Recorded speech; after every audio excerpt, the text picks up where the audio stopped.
এত সম্মান দিলেন। আমি বোঝাতে চাই, যার অন্তরে নবীর আদব আছে, মহব্বত আছে, তার ইজ্জত করতে হবে। আল্লাহ কোরআন পাকে বলেছেন, ইজ্জত আল্লাহর জন্য, ইজ্জত রাসূলের জন্য, ইজ্জত মুমিনদের জন্য। যারা নবীকে মুর্দা বলে, নবীর ওসিলাকে নাজায়েজ মনে করে, তাদের সম্মান করা, তাকে আলিম মনে করা ইসলামে নাজায়েজ এবং হারাম আছে। মুসলমান কথা বুঝতে পেরেছেন কি পারেননি বাবা? এখন আপনারা বলেন, আমাদের নবী কবরে সহজরে জিন্দা আছে না নাই? একটু জোরে বলতে হবে বাবা। এরা বলছে নবী কবরে মরা মানুষ পড়ে আছে। এখন আকীদা চেক করেন, কাদের আকীদা সহি মোতাবেক। তো আমরা আলা হযরতকে কেন মানি বাবা? আহলে হাদিস দেওবন্দি দুইজনেরই বুজুর্গ ইমাম ইসমাইল দাইলভী লিখছেন, নবী কবরে মরে মাটির সাথে মিশে গেছে।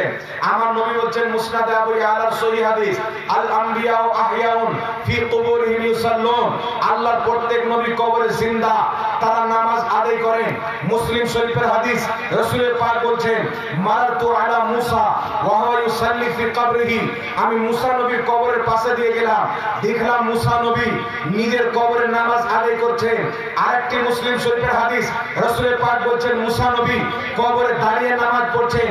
আমার নবী বলছেন মেরাজের রাত্রিতে মসজিদে আকসায় প্রত্যেক নবী আমার পিছনে নামাজ পড়লেন। আমার নবী বলছেন আসমানে একাধিক নবীর সঙ্গে সাক্ষাৎ করলাম। আমার নবী বলছেন মিশকাত শরীফ 121 পৃষ্ঠার হাদিস, ইবনে মাজাহ শরীফের মধ্যে হাদিস, ইমাম ইবনে হাজার আসকালানী হাদিসটিকে সহিহ বলেছেন। রাসূলের পাক বলছেন ইন্নাল্লাহা হারামা আলাল আরদি আন তাকুলা আসাদাল আম্বিয়া ফানাবিয়ুল্লাহু হাইয়ুন। রাসূলের পাক বলছেন নিশ্চয় আল্লাহ জমিনের উপরে হারাম করে দিয়েছেন, জমিন কোন নবীর শরীরকে খেতে পারে না। ফানাবিয়ুল্লাহু হাইয়ুন, আল্লাহর প্রত্যেক নবী জিন্দা। তাই আহলে হাদিসদের ইমাম দেওবন্দিদের ইমাম বলছে নবী মরে মাটির সাথে মিশে গেছে, নবী কবরে মরা মানুষ পড়ে আছে। আর সুন্নিদের ইমাম বেরেলভীর সরদার আলা হযরত বলছেন তু জিন্দা হে আল্লাহ, তু জিন্দা হে আল্লাহ, মেরে চশমে আলম সে ছুপ জানে वाले। তাই প্রমাণ হলো তোমাদের আকাবির বিদাতি, আমাদের আকাবির নবীর সুন্নাতি বংশ। এটাই প্রমাণ হলো আমাদের যারা আকাবির তারা নবীর দেওয়া আকীদা বিশ্বাস করে, আর যারা তোমাদের আকাবির তারা ঘরে শয়তানের দেওয়া আকীদা পোষণ করে। নবী কবরে মরে মাটির সাথে মিশে গেছেন, কার আকীদা? তোমাদের কিতাব। বাংলাদেশের তোমার গাধা মৌলভী বলছে, কাজ্জাব সাহেব বলছেন নবী মরা মানুষ পড়ে আছে, সে বলছে নবীর মুখ দিয়ে দুর্গন্ধ বের হতো। কিন্তু আমাদের ইমাম আলা হযরত কি বলছে? নবী যে রাস্তা দিয়ে চলে যায় ওই রাস্তা পর্যন্ত খুশবুদার হয়ে যায়। নবীর আশিক দেখতে গেলে বেরেলি শরীফ যেতে হবে। সচ্চা পাক্কা সহি হাদিস মান্যকারী দেখতে গেলে আলা হযরতকে দেখতে হবে। জিনার কোন ফতোয়া, জিনার কোন কলমের শব্দ কোরআন হাদিসের বিপক্ষে নয়, বরং সেই সময়তে নবী পাকের গুস্তাখি করা হচ্ছিল, আল্লাহর ইজ্জতকে নিয়ে মানহানি করা হচ্ছিল, সাহাবায়ে কেরামের তাওহীন করা হচ্ছিল। ওই সময়তে আলা হযরতকে আল্লাহ পাক বেরেলির মাটিতে পাঠিয়েছিলেন।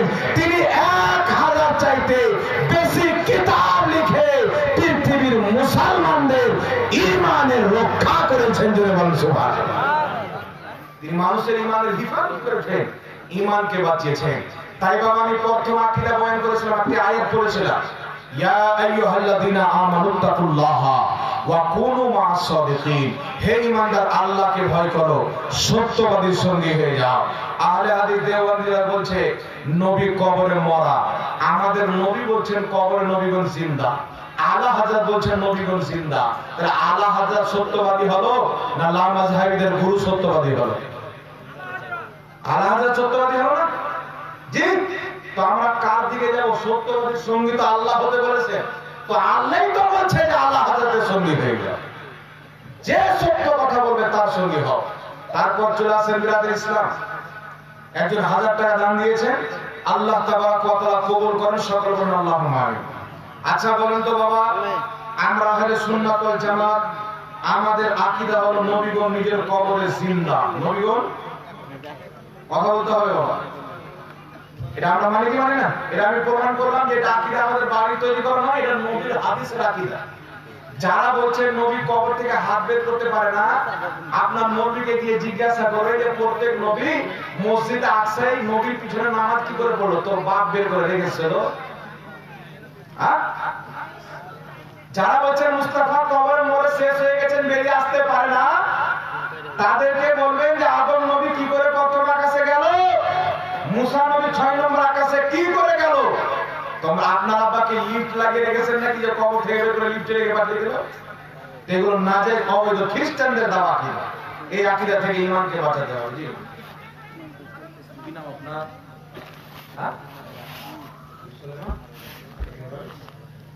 দেখছেন সুলাইমান বাবজি আমার কমেন্টে গেছে।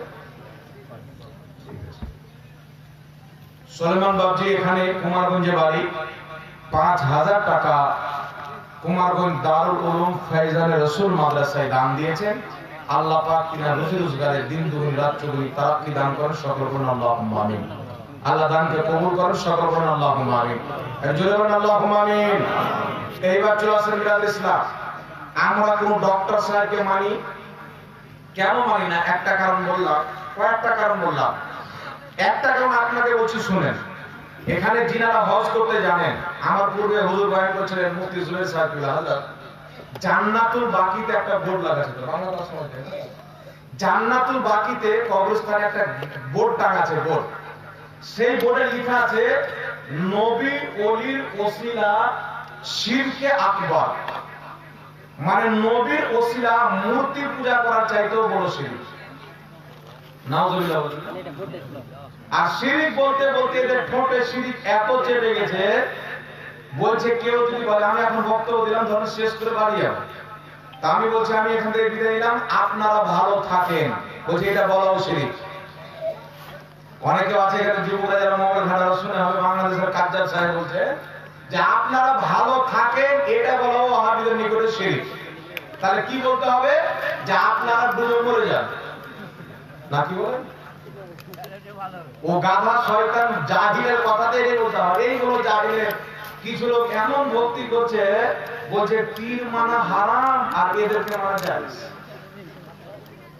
কালিয়াচকে একদিন কিছুদিন পূর্বে কলকাতার দিক থেকে একটা ভেড়া এসেছে। এ ভেড়া বলছে পীর না ঘোড়ার ডিম। নাউজুবিল্লাহ বলেন। তো পীর খাজা মঈনুদ্দিন চিশতি, নিজামউদ্দিন আউলিয়া, আব্দুল আশরাফ সিমনানি, এই পীরেরা যদি ভারতের মাটিতে না আসতো, তো যে বলছে পীর না ঘোড়ার ডিম, ওর বাপ আর ওর মা ঘোড়ার ডিম চুষতো। এই পীরেরা যদি না আসতো, যারা বলছে পীর মানা হারাম, এরা আসারাম বাবা দরবারে থাকতো। আসারাম অন্য করে সাথে ধরা পড়ে জেলে গেছে, আর বাপ মার সাথে ধরা পড়ে জেলে গেছে। যারা বলছে পীর মানা হারাম, যদি আল্লাহর ওলি নেক পীর আউলিয়া ভারত, বাংলাদেশ, পাকিস্তানের মাটিতে না আসতো, যারা বলছে পীর মানা হারাম, এদের 14 গোষ্ঠী শিবলিঙ্গের পূজা করত, এদের 14 গোষ্ঠী মূর্তির পূজা করত। এগুলো হক্কানি পীরদের কারামত, তিনাদের অবদান, যে ভারতের কোটি কোটি মূর্তি পূজারীকে তারা আল্লাহর পূজারী বানিয়ে দিয়েছে। আজকে এসে ইহুদি খ্রিস্টানের বাচ্চা বলছে পীর মানা হারাম। আরে গাধার বাটা গাধা, একটা মহিলার যদি বিবাহ হয়, টাকা ছাড়বো না, বক্তব্য ছেড়ে দেবো। কি নাম? ইলিয়াসটা কে? আচ্ছা আচ্ছা, একজন ইলিয়াস নামের বাবা মা ইন্তিকাল করেছেন। ওনার মেয়ে ওনার ইসলাম ইসলামের জন্য 1500 টাকা দিয়েছেন। আল্লাহ সব ওনার বাবার কবরে দান করে জান্নাতের বাগান বানাক। আল্লাহুম্মা। আপনার যাদের দেওয়ার ইচ্ছা আছে বাবা দিতে থাকেন, যত দিবেন আপনার উন্নতি তত হবে। মাশাআল্লাহ। আব্দুল্লাহ লড়কা है जिसने একটা ছেলে পাগড়ি পেয়েছে কারি, ওনার পক্ষ থেকে 600 টাকা দেওয়া হয়েছে। আমরা দোয়া করি আল্লাহ এই ফুলদেরকে যেন ইসলামের মাযহাবে হক আহলে সুন্নাত ওয়াল জামাত মাসলাকে আলা হযরতে সারা জীবন সিদিক দিলে খিদমত করার তৌফিক দান করুক। সকল বলেন আল্লাহুম্মা আমিন।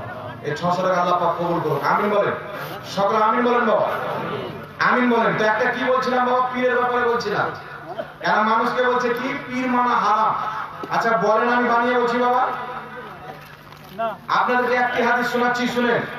ইমাম ইবনে হিব্বান আল মাজরুহিন কিতাবের মধ্যে হাদিসটি উল্লেখ করেছেন। ইমাম সিয়ুতি রাহমাতুল্লাহ লা আলিল মাসনুয়া কিতাবের প্রথম খণ্ড 140 পৃষ্ঠার মধ্যে হাদিসটি উল্লেখ করেছেন। ইমাম সাহাবী রাহমাতুল্লাহ আলাইহি তারিখুল ইসলাম 4th খণ্ড 881 পৃষ্ঠার মধ্যে হাদিসটি উল্লেখ করেছেন। হযরতে আব্দুল্লাহ ইবনে উমর রাদিয়াল্লাহু তাআলা আনহু বলেন, একজন পীর তার মুরিদের নিকটে এমন যেমন নবী তার উম্মতের নিকটে। আর জোরে বলুন না সুবহানাল্লাহ। হাদিসটি সহিহ। আব্দুল্লাহ ইবনে উমর নবীর সাহাবী বলছেন, একজন পীর তার মুরিদের নিকটে এমন যেমন নবী তার উম্মতের নিকটে। কবে আলী একটা ছেলে পাগড়ি পেয়েছে, তার ফ্যামিলির পক্ষ থেকে 1100 টাকা দান দেওয়া হয়েছে। আল্লাহ পাক কবুল করুক, তার ইলমে আমলে বরকত দান করুক, তাকে সচ্চা পাক্কা আহলে সুন্নাত ওয়াল জামাতের খাদিম হিসাবে আল্লাহ পাক তা হায়াত পর্যন্ত খিদমত করার তৌফিক দান করুক। সকল পড় আল্লাহুম্মা আমিন।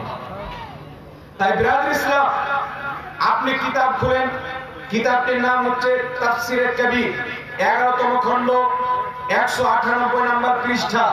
বাইরুত লেবানন থেকে কিতাবটি প্রকাশিত হয়েছে, ছাপা হয়েছে।